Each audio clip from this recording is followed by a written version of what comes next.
Бизнес бол зүгээр нэг тоо биш. Түүний ард зорилго, мөрөөдөл оршдог. Тэр бүхнийг урагшлуулдаг нь та бидний чимээгүй хэрнээ үнэнч хөдөлмөр.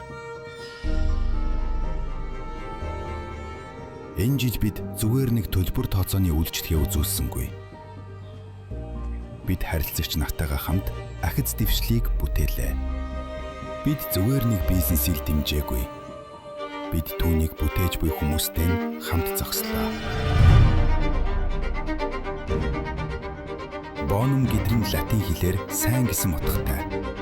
Бид сайн санаа, сайн түншлэл, сайхан ирээдүйд итгэдэг. 2025 он итгэл, хөдөлмөр, боломжийг холбосон сайн бүхний эхлэл байлаа. 2026 он илүү сайн сайхныг хамтдаа бүтээх жил байх болно. Шинэ оны баярын мэнд хүргэе. Your partner in Fintech Innovation. Bonum.